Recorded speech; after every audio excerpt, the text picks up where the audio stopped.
Well, when I told him that I was pregnant, he kind of like was shocked a little bit. Then he was like, "She gonna be my 13th daughter. Like, how can I take care of all of them?" His what child? 13th kid.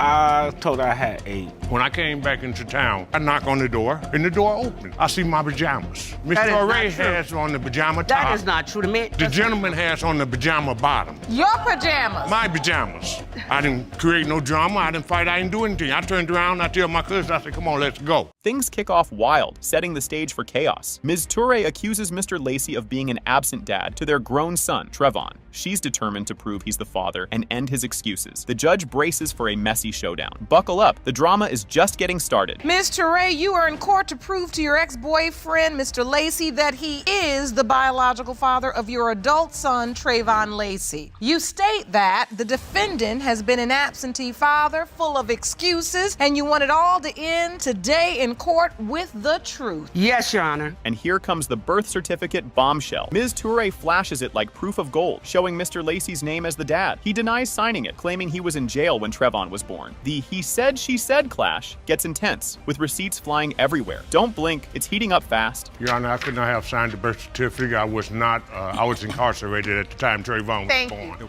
So this birth certificate, child's name, Trevon Lacey's father's name, Larry Lacey, but it's typed in. Was he present at the birth? He was not present, no. You basically just gave them his name. I gave him his name. And they typed it in. Yes. Money enters the mix, and things get messier. Mr. Lacey's been paying child support for years, reducing his debt to $5,000. He admits inconsistency, but insists he never agreed he was the dad. Paying bills while doubting paternity, the plot thickens with every twist. You owe $37,200 and some odd dollars in child support, which you have... Knock it down to $5,000. You've got about $5,800. You know, sometimes during them years I was unemployed. As soon as I find employment again, then, you know, my wages start being garnished. But you've managed to pay that $37,000 down to almost $5,000. Yes, ma'am. Just when it couldn't get crazier, Ms. Toure drops a double life bomb. She claims Mr. Lacey vanished after she got pregnant, living with another woman nearby. Meanwhile, she faced the fallout alone. The revelations make this a reality TV-worthy saga. My first time I had sex with Mr. Lacey, he got me pregnant, but I didn't know it at the time. So Mr. Lacey told me he left and went out of town. He disappeared. I don't know where he went, but later on down the road, as time revealed, he was living a double life. It was another woman in the neighborhood that he had left me for. So at that time, I thought, it was over. Here comes the soap opera twist. Pajama drama. Mr. Lacey tells a wild tale of coming home to another man in his pajama bottoms and Ms. Toure in the matching top. She fires back, denying it. The visual is hilarious, but the tension is real. The drama's far from over. When I came back into town, I knock on the door, and the door opened. I see my pajamas. Mr. Ray has on the pajama top. That is not true to me. The gentleman has on the pajama bottom. I didn't argue, I didn't fuss. I turned around, I tell my cousin, I said, "Come on, let's go." So we left. So do you remember this incident with the pajamas, Mr. Ray? He is straight lying, I'm telling you, Your Honor. Enter Trayvon, and the mood shifts. He opens up about growing up without a dad, feeling lost, and leaning on his mom who raised 3 kids solo. His heartfelt words tug at everyone's emotions. But a revelation is coming that'll flip his world. Larry, I believe, growing up with my mom, there's a lot of things that I wish you could have been there with, as far as her having to be my father as well as my mother. I feel like if you were there, it was a lot of, heartache and headaches, which I believe are your grandchildren. They have a right to know who their grandfather is. True. I want to let you know that. I'm just ready to get these results so we can move forward in our lives. The truth finally cracks open. Ms. Toure admits there was another potential dad. Trevon is stunned, his world shaken. This confession shifts everything, leaving the courtroom in disbelief, but there's still more to come. Mom, do you know where this other man is? I have no idea where he is, but he's aware that I was pregnant and Larry came back and all that. He's given me pictures, just in case this situation came out where the DNA say he is the father, he would be interested in getting back into my son's life. You didn't know any of that was going on, did you? No, ma'am. And I'm sorry for that, son. I should have told you. The moment of truth arrives with the DNA results. It has been determined by this court. Mr. Lacey, you are the father. Thank you, Your Honor. I told you. I told you. Now stand up, give my son his respect. Mr. Slaughter skips court, and drama sparks immediately. He claims he met Ms. Johnson years ago, lost touch, and only found out he might be a dad 2 years back. His response? That kid doesn't look like me. Why now? Hold tight, it's about to get messier. Well, Ms. Johnson told me possibly about 2 years ago that I might be a possible father for Mr. Johnson. And my first reaction to that situation was like, I don't think so. He doesn't look anything like me. And why would you wait till he's a grown man to tell me that I might be a possible father when all this time you've known me and we've been friends and it never came up before? Cue the soap opera vibes. Ms. Johnson confesses to calling every guy she'd been with, unsure of Damien's dad. Damien's frustrated, just wanting answers. The paternity puzzle deepens, and the tension skyrockets. So your testimony is at the point you realized that man number 2 was not Damien's biological father. You basically started calling everybody. You admittedly were sleeping with multiple men. You said you were fast, telling everybody I was having sex with, you could potentially be my son's biological father. Yes, because we didn't end up following through with it back then, and that's why we're here today. For a second, things seem sweet. Mr. Slaughter says he'll step up if he's the dad. Damien's interested but unsure. Just as clarity feels close, the drama escalates again. If you're proven to be Mr. Johnson's father, what are your hopes for the future? If I am proven to be Mr. Johnson's father, I'm gonna definitely, be a good role model, a mentor, do all the type of stuff that a dad is supposed to do for a up-and-coming young man. I know it's very important for a young man to have a father in his life, and it's never too late. Tissues ready? Ms. Johnson gets emotional praising Damien, with even Judge Lake chiming in. Everyone's feeling warm and fuzzy until, bam, another possible dad enters the scene. Is there anything you want to say to your son? He is such an amazing young man. He is, and I love him so much. Oh, me too, Mom. He excels at everything he does. He's amazing. People are missing out, and it's not fair at all to any of them. I feel in my heart that he's Damien's, the only one to carry on his name. The plot thickens. There's now a 6th potential dad, Mr. Harmon, who admits to casual history with Ms. Johnson. He steps up to share his story, and awkwardness ensues. We have 5 potential fathers. There's another one. So that is potential father number 6. Yes. And who is this man? Mr. Harmon. There wasn't one. We hung out a couple times and had a couple sexual encounters, and that was it. Chaos continues. Mr. Harmon only learned 4 weeks ago he might be Damien's dad. He's shocked but willing to cooperate. As suspicions grow, the moment of truth inches closer. When is the first time you heard Damien could potentially be your biological son? 4 weeks ago. Ms. Johnson reached out to you? Well, we're friends. We're still friends. Oh, wow. But you never knew No. he could potentially be your biological son? No, I didn't. I have other kids, but I don't think that he's mine. Grab more tissues. Damien shares how growing up without a dad made him feel left out. Judge Lake gives him an empowering pep talk, but the suspense over his father's identity is unbearable. I feel like I'm not as good as everybody else because they all got dads. Oh, Don't ever feel just like break my that. heart. Don't you ever feel like that. You are worth it. You are just as good. That's why we're here for you, because you are important today or not. You still are worth it. The results drop. Mr. Harmon and Mr. Slaughter are not the father. It's a roller coaster of dashed hopes, and the search continues with no end in sight. It has been determined by this court. Mr. Harmon, you are not the father. These results pertain to Mr. Slaughter. It has been determined by this court.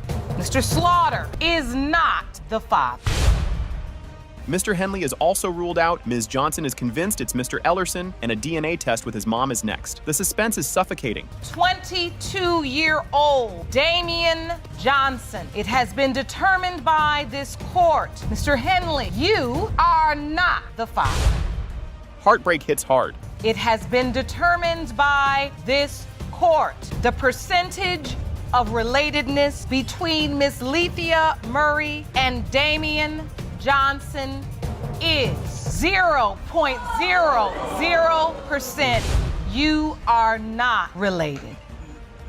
This story is a roller coaster from the start. The judge kicks off Curtis versus Buckley, with Miss Curtis claiming Mr. Buckley is her son Xavier's father. Mr. Buckley denies it, accusing Miss Curtis of cheating, and the drama begins. Miss Curtis, you say this court date is extremely important to you. You're here to prove to your ex-fiance, Mr. Buckley, that he fathered your 22-month-old son, Xavier, because his denial has left you homeless and in need of help. Yes, Your Honor. Miss Curtis says Mr. Buckley's actions left her and her baby in a homeless shelter. She shares tearful details of life as resident 1625. Mr. Buckley tries to defend himself, but the tension is rising. With him being in and out of our life and kicking us, not only me, but his son out of his apartment, we landed in a homeless shelter. I was known as resident 1625, sleeping in a twin-size bed with my son. That's not true. Sharing not kick her out. Everything with other residents in the homeless shelter. You say he kicked you out, Miss Curtis? He went to his landlord. Mr. Buckley claims he can't have kids, citing failed relationships and a fertility specialist. Miss Curtis fires back, saying, "It only takes one fast swimmer." The courtroom turns into a battle of science and emotions. Your Honor, I don't think I can have kids for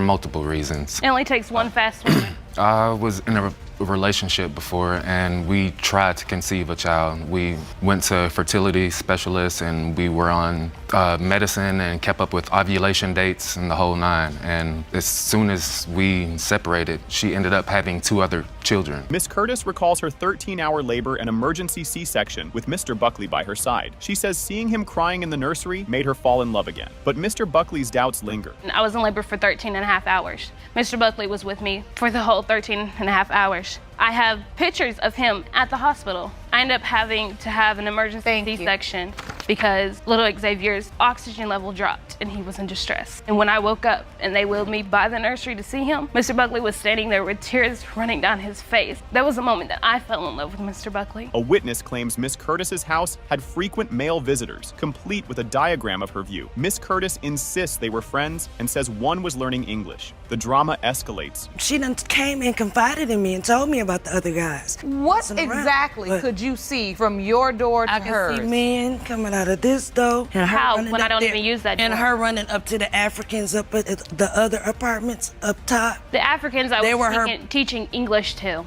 because he came from Africa and didn't speak English. He didn't speak English. He spoke English to me. Child support becomes the next battleground. Miss Curtis accuses Mr. Buckley of quitting his job to avoid payments, but he says he's back at work and signed the birth certificate out of love. Are you currently paying child support? No, he quit his job so he wouldn't have to. I'm working right now. I'm missing out on work right now. I just started back. Father's name, Xavier Buckley. Yes, Your Honor. That's you. Correct. You signed it voluntarily. Yes, Your Honor. And is there a child support order? Yes, Your Honor. He was supposed to pay $216 a month, and then when he quit his job, they dropped it down to $80 a month. The DNA results reveal it has been determined by this court, Mr. Buckley, you are not his father. Oh, baby.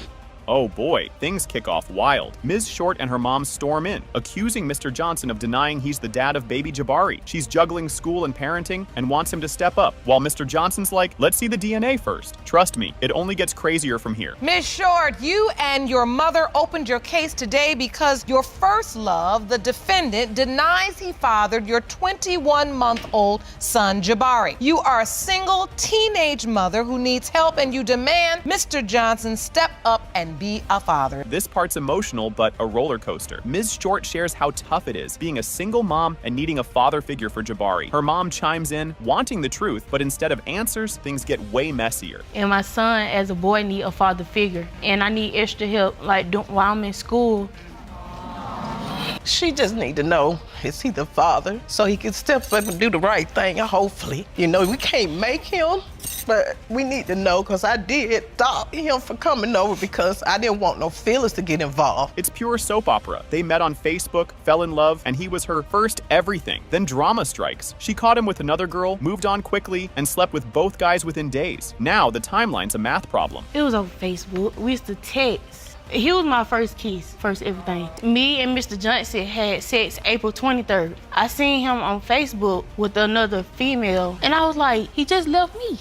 After that happened, it was May 3rd. I went out to eat with some friends, met the other boy, and this is not my first time meeting him, but this the first time we ever had sex. Now it's Mr. Johnson's turn to spill tea. He didn't know about the pregnancy until 6 months in and was ready to step up. But rumors of another guy shook his confidence, and he's questioning everything. I was away. I found out she was pregnant 6 months into her pregnancy. She told my mom and dad she was pregnant and I could be the father. So at the time, I'm thinking that the baby's mine. At the end of the day, when I come home from being away, I got her friends coming to me, talking to me about the other dude. I was there. When she called me and asked me for stuff, I was there to help her. Ms. Short says her pregnancy timeline matches her time with Mr. Johnson, but admits another guy was in the picture. It feels like a real-life Who's the Daddy with high stakes and real tears. My due date was January 14th. I had sex with Mr. Johnson April 23rd. And May 3rd, it's just too close. You reached out to them as well to say that it is a possibility that he could be the biological father. You also know that Mr. Johnson is a very real possibility because of the proximity of the time you had sex with Mr. Johnson and the time you had sex with the other guy. Mr. Johnson wrote a heartfelt letter promising to be a great dad if the baby was his. But when he heard about the other guy, doubts crept in. It's sweet for a moment until the looming DNA results remind you of the chaos. He writes, I'll be there for you and my child. I love all mine. That one thing you ain't got to worry about. I'm going to be a great father to my children. So he wrote that letter and promised you in that moment that he was going to be a good father to his child and believed, it seems, that it was his child. Judge Lake goes all in, asking, what were you thinking? She reminds them parenting isn't a joke and drops truth bombs left and right. Then she tees up the moment we've all been waiting for, the results. And what is troubling me in this moment, I have done my best to be patient. I have been frustrated. And now you've gotten yourself into this whole big drama about the situation, much less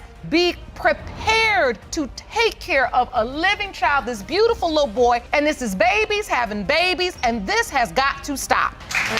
The room goes silent as the DNA results come in. Bam! It has been determined by this court. Mr. Johnson, you are the father. This case kicks off with a bang, and you're going to be glued to it. Judge Lake starts the case of Mackenzie Vieser's Guy, where Ms. Mackenzie accuses Mr. Guy of running off after their baby was born, because apparently he already has a small village of kids. Mr. Guy denies it all, saying he never believed he was the dad. Things are about to get awkward fast. Ms. Mackenzie, you say Mr. Guy abandoned you and your daughter, Anaya, soon after she was born, and denies he's her father only because he already has too many kids. Mr. Guy, you say you knew this wasn't your child from the moment Ms. Mackenzie said she was pregnant. Yes, Your Honor. Okay, this is wild. Mr. Guy basically says, I've got enough kids, no thanks. Ms. Mackenzie shares that when she told him about the baby, he claimed it'd be his 13th kid, but now he's backpedaling, saying, nah, it's only 8. Either way, the math isn't mathing, and it's getting spicy. Well, when I told him that I was pregnant, he kind of was shocked a little bit. Then he was like, she gonna be my 13th daughter. How can I take care of all of them? His what child? 13th kid. I told her I had 8. And then it was they kept popping up. I even went to school That with was one the of his other kids. dude. No. You went to school with some of his With kids? his kids. We was in college together. This next part is bananas. Ms. Mackenzie says that after they left the hospital, Mr. Guy dropped the baby on the floor in her car seat, said he had to run an errand, and never came back. Imagine coming home with a newborn and being ghosted like this, and you won't believe what else she says next. After I had her, he was at the hospital and everything. When he brought us home, he just basically set her on the floor in her car seat. He was like, I gotta go run an errand, and he never came back. So he just left her there. He just left us there for months. So you're there just caring for this child? Caring for her. Are you calling him? Yes, I called him I called him so many times. He even at one point just stopped answering my phone calls. Oh, here comes his excuse, and it's a doozy. Mr. Guy admits to ignoring Ms. Mackenzie's calls, saying she was harassing him about the baby. Even though he admits they were together, he's convinced the kid isn't his because of what he calls her lying ways. The blame game is just getting started. Mr. Guy, have you been avoiding her calls all that time? Yes, Your Honor. Why? She was harassing me. Harassing you about what? Baby this, baby that. Because she's your baby. That ain't my baby, you know. Were you sleeping with her? I was sleeping Were with you her. using protection? No, Your Honor. So how do you think you're excluded from possibility? When the baby was born, I was at the hospital, looked at the baby, I said, this ain't my baby. Here's where it gets messy, soap opera messy. Mr. Guy accuses Ms. Mackenzie of cheating, saying he saw men lurking around her place. She claps back, saying they were just friends giving her rides. If you think this is bad, wait until you hear what he says next. Because the instance that I catch her telling lies. One time, me and my brother pulled up. She was sitting in the car with somebody, and they was there for a while because we was sitting up there watching them. What were they doing in the car? I thought they was having sex. Really?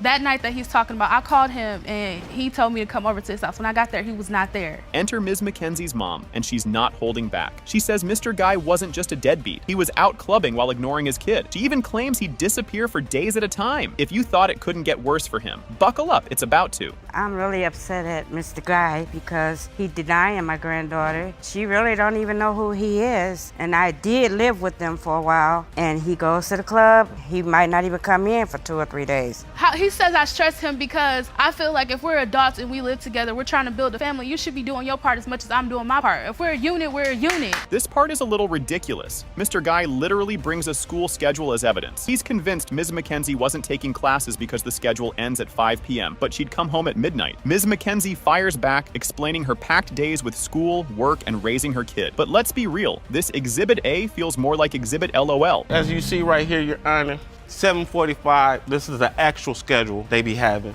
7:45 a.m., that's when classes begin. And 4:55 p.m., that's when classes end, the last class. And you say she didn't get home till midnight. She didn't get home till midnight. So where are you? Class don't last that long. I have no idea. And now for the I didn't sign it plot twist. Mr. Guy denies ever signing Ania's birth certificate, but Ms. McKenzie insists he was there during the birth, holding her hand and signing the papers. The court produces evidence with his name and signature. It's about to get real as we head toward the truth. Do you remember them having you sign an affidavit or an acknowledgement of paternity? No. Just somehow your name got up on that birth certificate? He held my hand through birth. I'm just He seeing said where he was the the only person signature there. at. He was the only person there when I had my daughter. He held my hand during birth. And then just dropped you off at the house? Like we was nothing. Why did you even come to the hospital? If it wasn't your child, why even show? Because he was at my house. This is it, the big moment. It has been determined by this court. Guy, you are her father. This case is a wild soap opera in the making. Judge Lake introduces the Eggleston twins, who claim their dad, Rodney Eggleston, isn't their biological father. They're here for a DNA test, suspecting Rodney's claim is just a cover for financial issues. Drama and secrets abound, with no end to the twists. You and your identical twin sister state that the man who raised you recently shocked you when he announced that he is not your biological father. You've petitioned the court for a paternity test because you believe finances are motivating your alleged father's claims. That you know for sure that the plaintiff's father is a white man and you are not their biological dad. Imagine your dad loudly announcing you're not his kids at a family party. That's exactly what happened to the twins. Overhearing Rodney say, "Y'all know they're not mine," in front of everyone. They dismissed it as drunken talk until it turned into a courtroom showdown. Well, it all started about a year ago at his birthday party. And we overheard him speaking to some of our family members saying, "Y'all know these not my kids." That's what he was saying. We heard him. Now we was listening. Saying to our family members, "Y'all know they're not my kids. I'm down here raising." That's what he was explaining to the rest of our family members. But our family members didn't say anything back. Yeah, Nobody said anything. It was just drama. I'm thinking he's just speaking under the influence of alcohol. Things get messier when Rodney recalls doubting their mom after overhearing her ask another man for money during her pregnancy. Despite the red flags, he signed the birth certificates and raised them. If you think Rodney's conflicted, just wait. It only gets wilder. I was coming home one day and she was in the backyard barbecuing, and I noticed this big, beautiful smile. Made a date, you know. Eventually, we got together, and next thing you know, I'm living in her mama's basement, and not too soon after that, she's on the phone calling some guy out, telling him to send money. You know, I'm pregnant, and she's looking at me going like this. The twins describe a rough upbringing, with no structure and a coach stepping in to buy their school supplies. Rodney defends himself as a struggling single parent, but the twins paint a picture of neglect. This isn't just about money, there's emotional baggage too. You know, because my mom, she's gone. So even if whatever the DNA test shows, we don't even have her side, you know? When did you lose your mom? When we were 8 years old, in front of us, you know, away from our family, away from, you know, everything that we knew. When your mom passed away, he did take you in. Yes, and he took it. Later. Rodney claims their pale skin and a rare condition suggest a white man is their real dad. The twins clap back, saying their research disproves his theory. A witness adds fuel, mentioning their mom's relationship with a white man, turning the drama into a full-blown circus. And you know that a white man is their father. Well, we went to a doctor, and she got marks on her back, and the doctor questioned. Skin. Okay. And they questioned.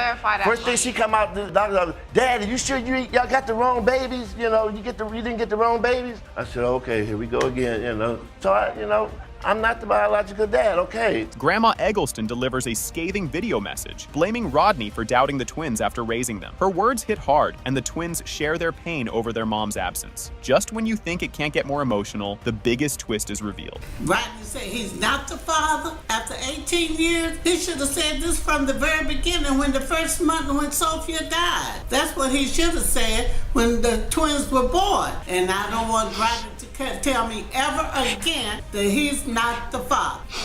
And that's true.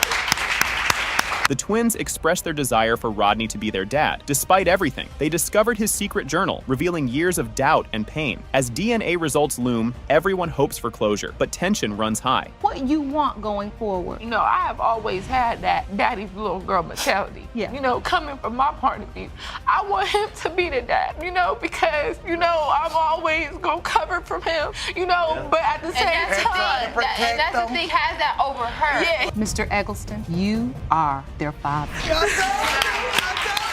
Mr. Webb, you are not her father. Yeah, you're crazy. You need to go to a mental hospital. It's not true because me and DeAndre, we were in a relationship. We were high school sweethearts. You know, I was all about him and everything. Everything was good until he started cheating. So this was your high school sweetheart? Yes, I lost my virginity to him. This case is already wild. Ms. Hawthorne calls Mr. Brown a smooth-talking deadbeat, while he's over here saying she's a desperate liar. The courtroom is buzzing with what is even happening vibes. Buckle up, it's going to get messier. Ms. Hawthorne, you are here today because you say your high school sweetheart, Mr. Brown, is a smooth-talking deadbeat who got you pregnant 3 years ago and is now denying your baby. It started sweet, but turned into a train wreck. Ms. Hawthorne says Mr. Brown was her high school sweetheart and first love, but then he started cheating. Just when you think it's predictable, there's a sharp left turn. This baby isn't mine. I desperately believe that she's emotionally attached to me and she desperately wants to have a family with me. It's not true because me and DeAndre, we were in a relationship. We were high school sweethearts. You know, I was all about him and everything. Everything was good until he started cheating. So I lost my virginity to him. This drama kicked off with an online high school romance. They chatted for a year before meeting, and now their stories don't even match. The awkwardness is already palpable, and it's only getting started. We were dating online. That's how we found out about each other. Oh, so you all met online? Online, after we started seeing each other, because we were young, we didn't have transportation. So you met online, you lived in 2 different places. Yeah. And you all were going back and forth. Yeah. Until you figured out how to meet up. Yes. How long after you met online did you meet up? A year. Straight out of a teen drama, Mr. Brown went to break up with her, but ended up in the back seat instead. He's all, it just happened, while Ms. Hawthorne thought it was a reunion. The courtroom's collective what says it all. We was in the car and we ended up getting into a heated moment and both of us started kissing and ended up having sex in the back seat.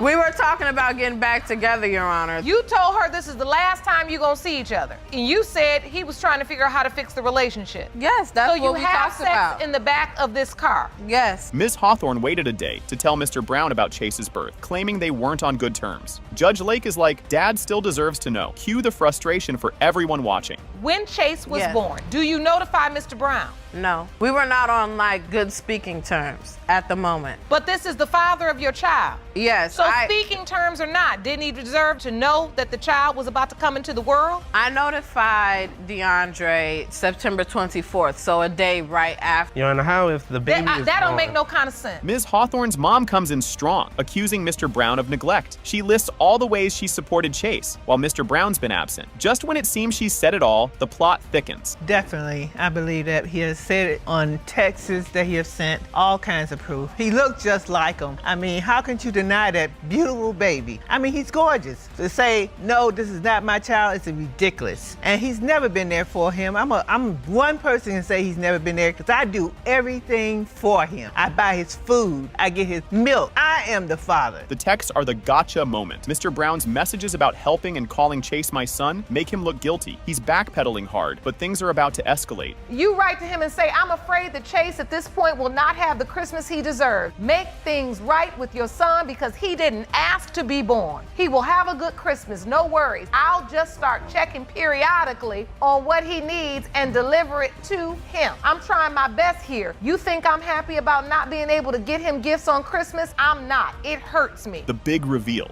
It has been determined by this court. Mr. Brown, you are not the father.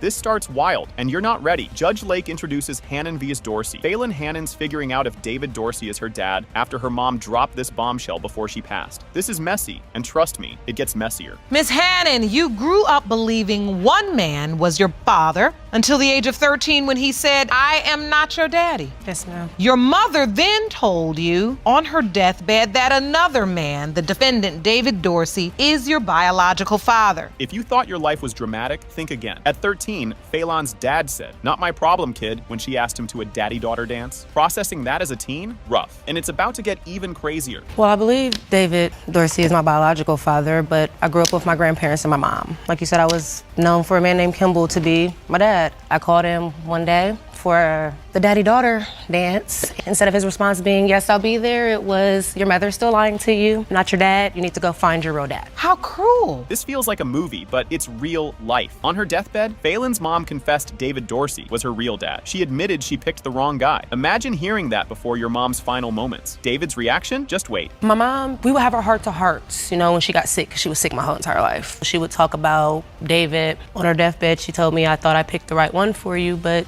David's your father." So just before your mother passed, she says to you, "I thought I picked the right one for you, but David Dorsey is really your biological father." Yes, ma'am. Strangers kept mistaking Phelan for Melanie Dorsey, David's daughter. People even called her by that name. Despite the hints, she'd never met David or Melanie until now. Their first meeting, not what you'd expect. After my mom's passing, I moved away. My grandmother got sick, so I came back. I was actually at work, walking down the hall. She was calling me Melanie, walking down the hall. "Melanie, you hear me talking to you?" She got all the way close, and I'm like, "Ma'am, that's not my name. Melanie, but you're talking about Melanie Dorsey, right?" And she's like, "Yeah." I said, "I heard it in high school. I look just like a girl. I need to meet her. It's my sister. We need to find out." And the friend that said it, you know, he approached my mom. David walks in and says, "Don't know you or your mom." The audience is shook. The judge isn't buying it, and Phelan's got receipts. It's like a soap opera, and she's just getting started. She's been told that you are her biological father. Yes, ma'am.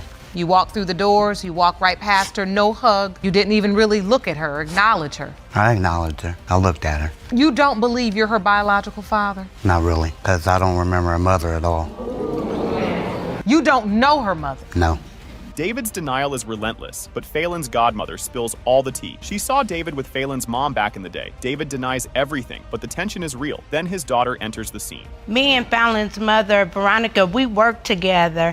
Mr. Dorsey, I have seen him come to the job to bring her mom, her baby daddy being David. He still looks the same, but he had just got a little heavier. Your Honor. You don't remember any of this? Your Honor, I've never had sex with this woman. You worked at the fast food restaurant, though. Yes, ma'am. Melody, David's daughter, comes in strong, claiming Phelan as her sister. She's heard the rumors, sees the resemblance, and calls out her dad. It's funny, emotional, and awkward all at once. You know we are here discussing the paternity as it relates to Ms. Hannon. Yes, I'm here to claim my sister. That's my sister. I don't mean to disrespect my dad, but my dad was a Rolling Stone. He was the man, and like he was very known on the North Side for being David Watkins, you know, the slayer of women. So Phelan's trying to stay strong, but she just wants closure. David's still in denial, but feels bad for her. The judge is ready for the DNA results, and you'll need to brace yourself for the twist. Truly, Mr. Dorsey, I can't get much testimony out of you because you honestly don't remember. No, I don't. And Ms. Hannon have formed as sisters, you believing and accepting and loving her as a sister. I don't know about her mother's infidelity. Only thing I know is that Phelan is my sister. It has been determined by this court. Mr. Dorsey, you are not the father.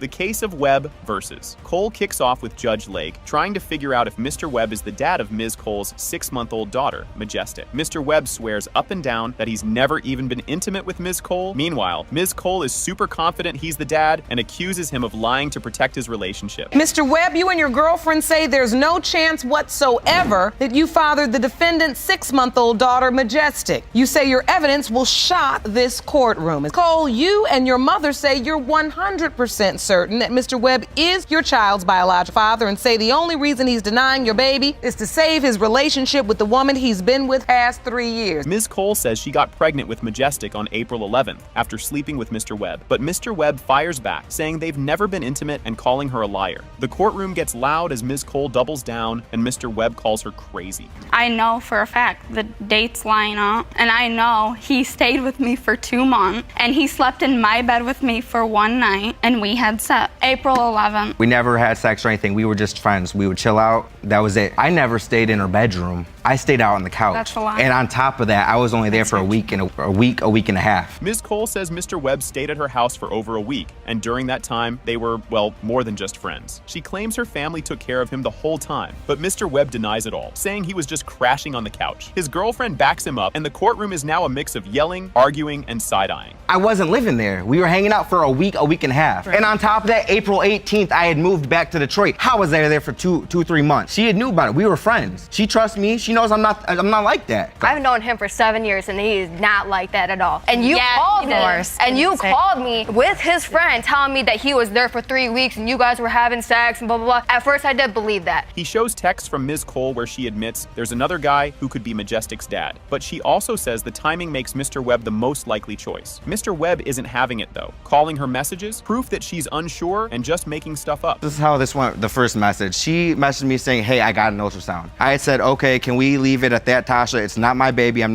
trying to do right in my life, stay out of my life in the inbox. At this point, I'm thinking, I feel like she's trying to say that I'm the baby daddy, but just hinting, not actually saying it. What came next? I told her, I said, I'm not trying to be mean. I just want this to end. Because I'm not a mean person. I'm not a hateful person. Ms. Cole shows a calendar with dates marked to prove when she and Mr. Webb were together and when she thinks she got pregnant. But there's one little issue. Her timeline overlaps with another guy she was with. The courtroom is buzzing as people try to figure out if this calendar helps her case or just makes it messier. In red is the date you were intimate with Mr. Webb, on the 11th of April. Yeah. The window of conception is in blue. Yeah. So that's the week prior to the 11th. And then Majestic was born on the 28th of January, correct? Yes. When were you intimate with the other guy? May 15th, 16th. How do you get those two mixed up? That's over a month. How are you gonna say that you think it's him and then over a month? The DNA results are in, and guess what? It has been determined by this court. Mr. Webb, you are not her father. Oh!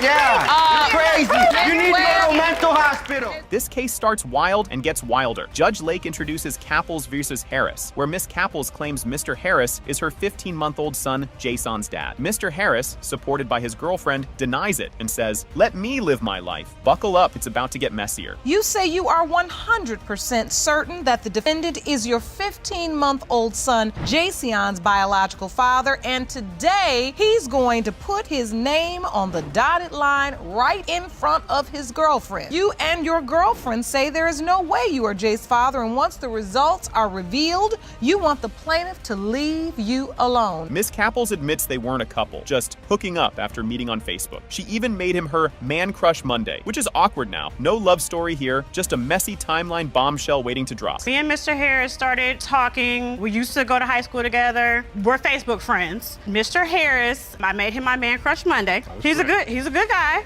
hardworking, good father. We messaged back and forth on Facebook for a while. After that, we exchanged numbers, and after that, we started hanging out, getting up, and it just kind of went from there. Miss Capples brings out a timeline, claiming her conception dates align with being with Mr. Harris. She's got evidence, but Mr. Harris shrugs, saying, I don't remember dates. Then it's revealed he doesn't even know her real name. As you can see, my son Jason was born January 9th, 2016. Me and Mr. Harris were intimate for 9 months, all the way up until May. May. We started talking around September, Mr. Harris. Like I said, all the way up until the beginning of May. If you go back 9 months, 1, 2, 3, 4, 5, 6, 7, 8, 9, it'll bring you to April. He only knew her as Muffin, which the judge finds shocking. You didn't know her actual name? She asks. Mr. Harris's response? Yeah. Cue cringing as we head to the hospital drama. When we contacted Mr. Harris and told him that Ms. Shatera Caples summonsed him for a DNA test, he said, I don't know who you're talking about. I said, Muffin? That is correct. I'm pretty sure I told him my name. Would you remember Shantira or would you remember Muffin? Would I go by around town? If you having sex for that many months with the same person without using any protection, you gotta at least know their name. Mr. Harris skipped the birth, claiming work, and later refused to sign the birth certificate because the baby didn't look like him. Miss Caples was furious, and things got worse when we found out who else was there. When you came up to the hospital to see the baby, did you sign the birth certificate? No, I did not. Because you did not want to, or you were not even asked? Well, I wasn't asked. I had my doubts, and I had been had my doubts. She wasn't even there for the birth. I was at work. So what? Were you at work when she went into labor? Probably, but you were at the hospital, right? Does not matter. That might not even be your baby. And what? Plot twist. His girlfriend worked at the hospital and was on Miss Caples' floor. Miss Caples says she was messy, while the girlfriend insists she was professional. The judge tries to keep order, but chaos reigns. What is this about the hospital room, Miss Caples? She was undergoing surgery, getting ready to have my tubes tied. That is my job. As a woman, I would not want to be in a room with a woman that's having my boyfriend's baby. Okay, so you were the patient. You have that's a little too much. But wait a minute, Miss Cape. You work at the hospital. Was where they told you your station or where you were supposed to be? You were assigned to that? Today, we got our stuff to do. Yes, ma'am. The results are in. It has been determined by this court. Mr. Harris, you are not the father. Thank you. You didn't sleep with no one else. There you go. We good.